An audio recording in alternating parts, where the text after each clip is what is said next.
Uttarakhand history की इस series में हम उत्तराखंड के इतिहास को जानेंगे और इस वीडियो में हम आज बात करेंगे उत्तराखंड के प्राग ऐतिहासिक काल की। तो उत्तराखंड से प्राप्त होने वाले बहुत सारे पुरातात्विक साक्ष्यों और बहुत सारे लिखित अभिलेखों से उत्तराखंड के बारे में जो जानकारी मिलती है उससे यह अनुमान लगाया जा सकता है कि उत्तराखंड का इतिहास काफी पुराना है और उत्तराखंड के इतिहास में मानवीय गतिविधियों का उल्लेख काफी प्राचीन काल से मिलता है। तो इस संबंध में हम आज उत्तराखंड का इतिहास पढ़ने जा रहे हैं। उत्तराखंड के इतिहास को इतिहासकार मदन मोहन जोशी ने दो भागों में बांटा है। प्राग ऐतिहासिक काल यानी प्री हिस्टोरिक पीरियड एंड दूसरा ऐतिहासिक काल यानी हिस्टोरिक पीरियड। प्राग ऐतिहासिक काल की अगर हम बात करें तो प्राग ऐतिहासिक काल उस काल को कहा जाता है जिसमें इतिहास का कोई रिटन रिकॉर्ड नहीं मिलता है, कोई भी लिखित दस्तावेज जिसके बारे में प्राप्त नहीं हुए हैं, यानी कि ऐसा ऐतिहासिक काल जिसके बारे में हमें सीधे सीधे कोई जानकारी नहीं मिलती है, बल्कि इसको जानने के लिए हमें बहुत सारे आर्कियोलॉजिकल एविडेंसेस यानी जो हमारे पास पुरातात्विक साक्ष्य होते हैं उनसे इस काल का अनुमान लगाया जाता है। यह काल मुख्य रूप से पैलियोलिथिक एज से लेकर के ब्रोंज एज तक माना जाता है।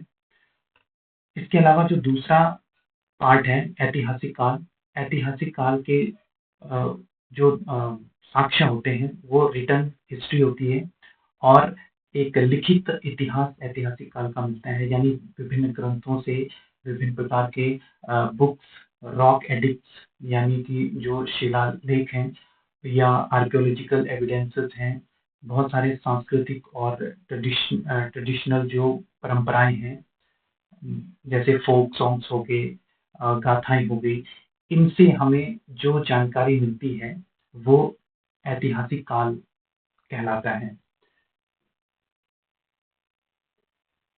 अब उत्तराखंड का जो इतिहास है उसमें जैसे कि हमने कहा कि जो आज हम प्राग ऐतिहासिक काल के बारे में जानने की कोशिश करेंगे, तो प्राग ऐतिहासिक काल का हम अनुमान लगाते हैं उस समय प्राप्त होने वाले विभिन्न जो औजार थे जो मानव ने यूज किए होंगे उसके आधार पर। तो सबसे पहले अगर हम इतिहास की बात करें तो सबसे प्राचीन काल जो इतिहास माना जाता है प्राचीन काल का वो पाषाण युग है जिसको हम स्टोन एज कहते हैं। इसको हम तीन पार्ट्स में डिवाइड करते हैं। पूरा पाषाण काल यानी पैलियोलिथिक एज, मध्य पाषाण काल यानी मेसोलिथिक एज और नव पाषाण काल यानी नियोलिथिक एज। अब हम बारी बारी से इनको देखने का प्रयास करते हैं। पूरा पाषाण काल यानी पैलियोलिथिक एज क्या होता है? ये 20 लाख वर्ष से लेकर के और 12,000 वर्ष पहले का जो काल है, यानी आज से 20 लाख साल से लेकर के 12,000 साल पहले तक का जो काल है उसको हम पूरा पाषाण काल के अंतर्गत मानते हैं।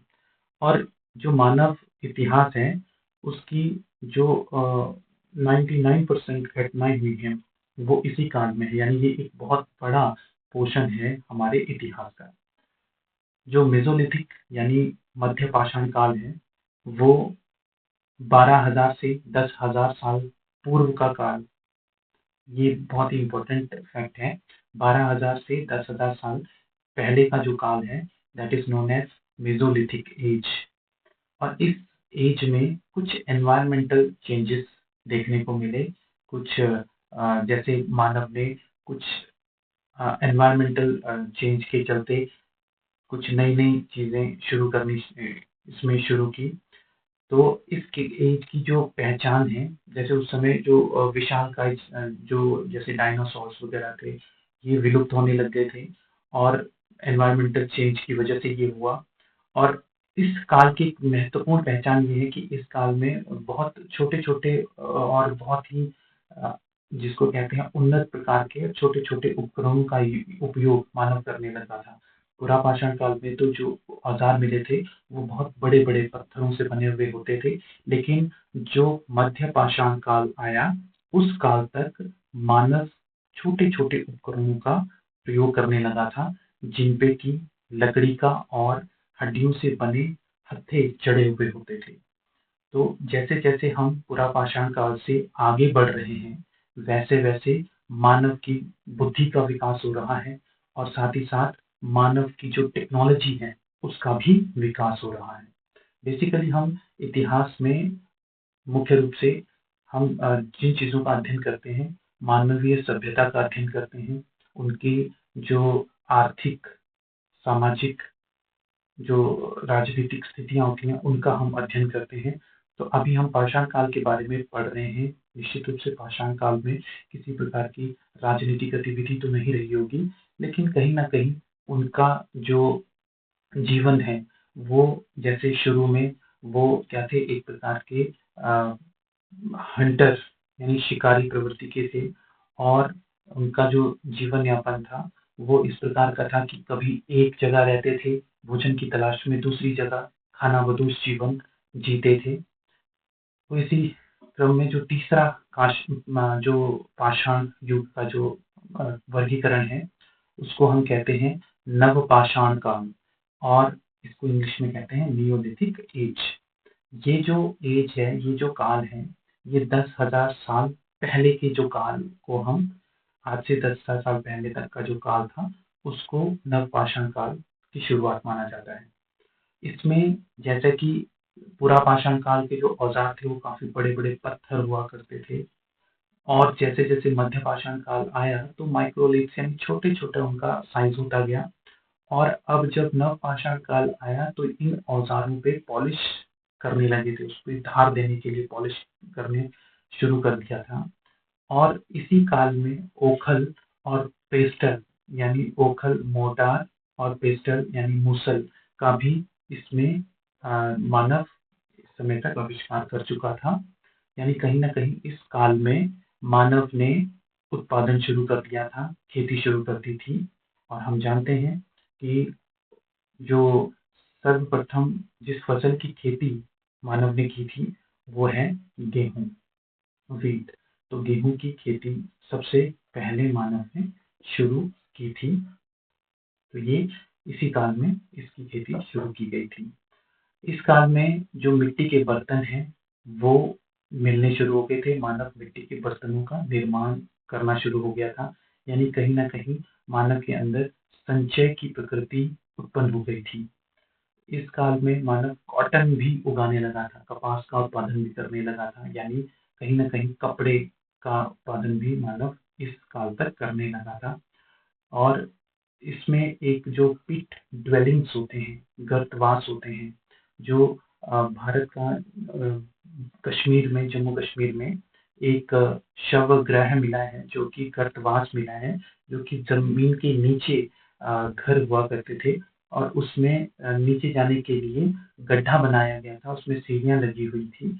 तो कहीं ना कहीं मानव अपने जो नवपाषाण कालीन काल तक जो है वो घरों का निर्माण भी करने लगा था, ताकि जो गर्तवास होते थे उसमें सर्दियों के समय जब जैसे जैसे टेम्परेचर डाउन होता है, ठंड बढ़ती है, तो ऐसी स्थिति में वहां पर सुविधाजनक रूप से रहने के लिए मानव ने घरों का भी निर्माण कर लिया था।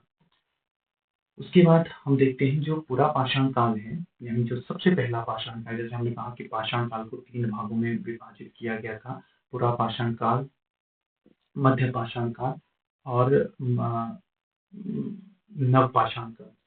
तो जो पूरा पाषाण काल है, यानी जो सबसे प्राचीन काल है, उसको भी 3 भागों में विभाजित किया गया है। सबसे पहला है निम्न पुरा पाषाण काल, फिर मध्य पुरा पाषाण काल और उच्च पुरा पाषाण काल। तो ये जैसे-जैसे हम इसमें उतनी डिटेल में नहीं जाएँगे, क्योंकि अभी हम उत्तराखंड के इतिहास के बारे में पढ़ रहे हैं। तो इसमें हमें ये देखना ज़रूरी है कि इन कालों के जो स्थान मिले हैं, वो उत्तराखंड में कहाँ-कहाँ पर मिले हैं। इसलिए मैं थोड़ा-सा हल्का-हल्का इनका डिस्कस इन्हें कर रहा हूँ, लेकिन ज़्यादा डीपली हम इसको नहीं पढ़ेंगे।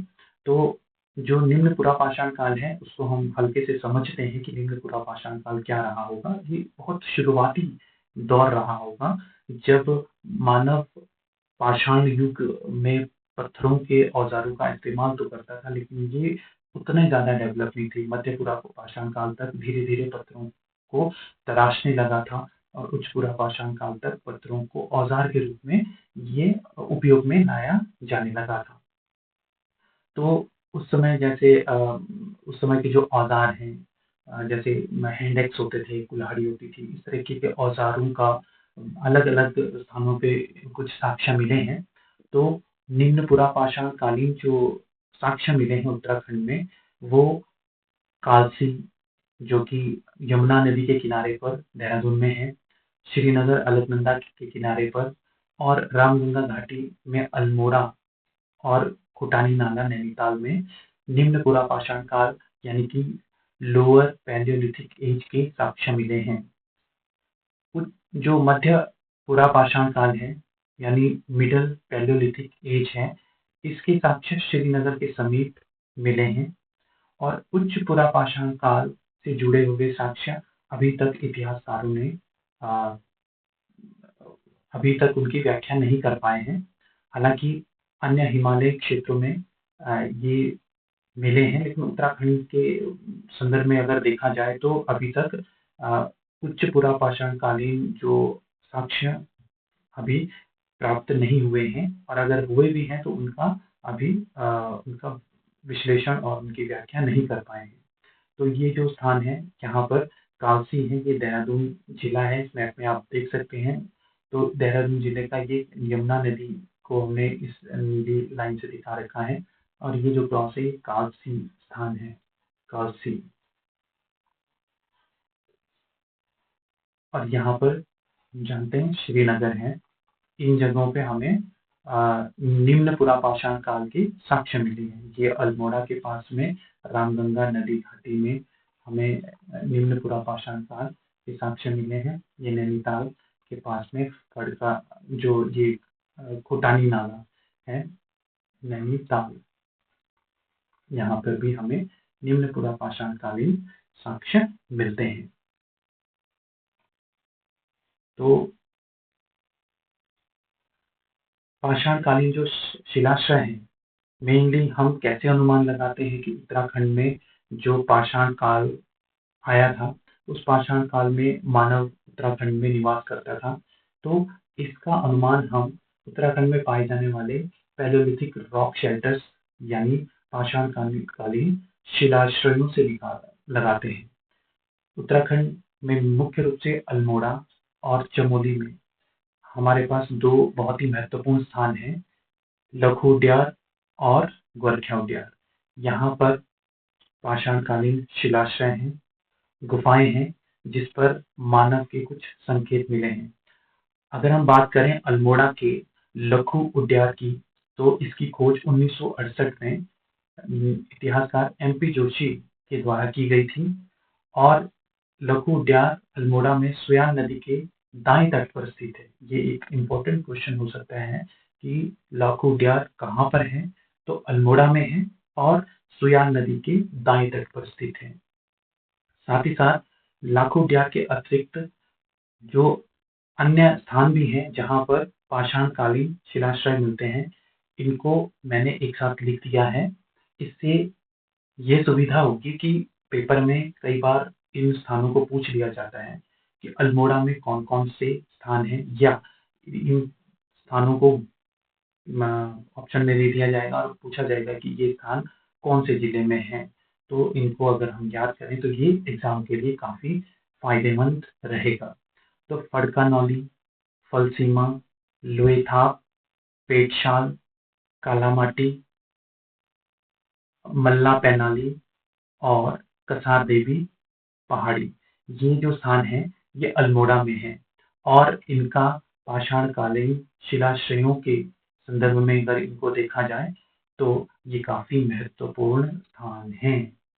वहीं गोरखिया उद्यान जो है, इसको हालांकि स्थानीय ग्रामीणों ने काफी पहले खोज लिया था, लेकिन अगर इसको आर्कियोलॉजिकल दृष्टिकोण से देखा जाए तो राकेश भट्ट ने सबसे पहले इसको आर्कियोलॉजिकली सबके सामने इसको ये लेकर आए थे। गोरखा उद्यान चमोली जिले में स्थित है और चमोली जिले के डुंगरी गांव में ये स्थित है। यहाँ पर 41 आकृतियां मिली हैं और इसमें मुख्य विषय जो है वो पशुओं को हांका देकर घेरने का है। यानी एक कहीं पे कोई जो लोग हैं वो पशुओं को हाँक करके उनको घेरने की कोशिश कर रहे हैं। यानी उस समय निश्चित रूप से शिकार के लिए पशुओं को घेरने की कोशिश की गई होगी। तो गोरखा उद्यान और लाखो उद्यान ये काफी महत्वपूर्ण है।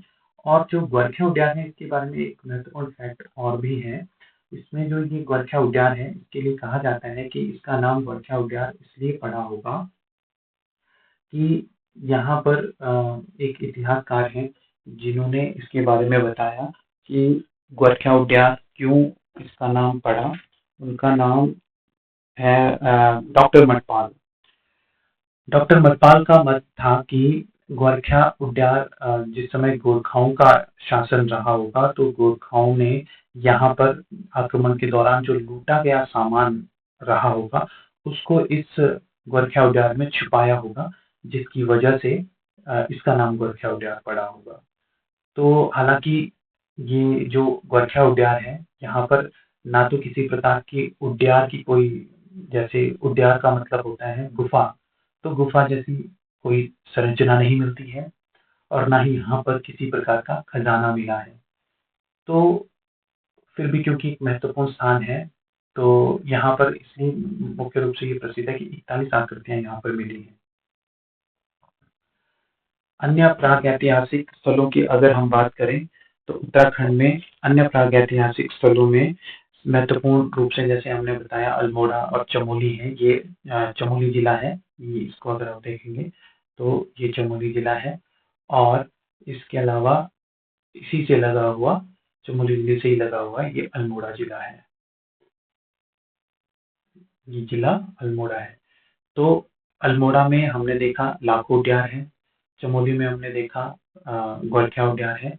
इसके अलावा भी हमारे पास बहुत सारे स्थान हैं, जैसे चमोली में ही एक किमनी गांव है। किमनी गांव में भी कुछ चित्र मिले हैं जो कि हल्के सफेद रंग के चित्र मिले हैं। चमोली में किमनी गांव में हल्के रंग के चित्र मिले हैं। और ये जो गांव है ये थराली के आसपास है। थराली में ये गांव है, चमोली जिले के थराली तहसील में ये गांव पड़ता है। और यहाँ पर हथियार एवं पशुओं के शैल चित्र मिले हैं। इसके अलावा मलारी जो है ये भी चमोली में ही है। जोशीमठ तहसील में मलारी गांव है। यहाँ पर भी ये काफी महत्वपूर्ण है क्योंकि एक तो यहाँ ये जो स्थान है ये आर्कियोलॉजिकल एविडेंसेस की वजह से काफी प्रसिद्ध है। और यहाँ पर काफी पुराना नरकंकाल मिला है। इसके साथ ही मिट्टी के बर्तन और जानवरों के अंग मिले हैं। साथ ही यहाँ पर एक 5.2 केजी, जिसके लिए बहुत फेमस है, 5.2 केजी किलो, मतलब 5.2 किलो सोने का एक मुखावरण मिला है। यहाँ पर मुखौटा टाइप का मुखावरण ये मिला है मलारी में। इसके अतिरिक्त इसकी जो ये स्थान है इसकी जो खोज है, ये जो 5.2 केजी मुखावरण की खोज है ये 2002 में गढ़वाल विश्वविद्यालय के छात्रों के द्वारा, इसको शोधकर्ताओं के द्वारा इसको खोजा गया था। इसके अतिरिक्त अगर हम बात करें उत्तरकाशी में एक हुडली नामक स्थान है, ये भी काफी प्रसिद्ध है। हुडली में मेनली जो शैल चित्र मिले हैं यहाँ पर नीले रंग का प्रयोग किया गया है, इसलिए मैंने नीले पेन से इसको दिखा रखा है। नीले रंग का शैल चित्र यहाँ पर मिले हैं, तो ये काफी फेमस है हुडली भी। इसके अतिरिक्त एक स्थान है यहाँ पर पिथौरागढ़ में जिसका नाम है बनकोट। तो बनकोट भी एक ऐतिहासिक स्थल है और यहाँ पर 8 ताम्र मानवाकृतियां मिली है। यानी मानव आकृतियां मिली है कितनी, 8 मानव आकृतियां। मानव आकृतियां। तो ये स्थान कई बार एग्जाम में पूछे जाते हैं कि हुडली कहाँ है, क्यों प्रसिद्ध है, नीले रंग के शैलचित्रों के लिए प्रसिद्ध है।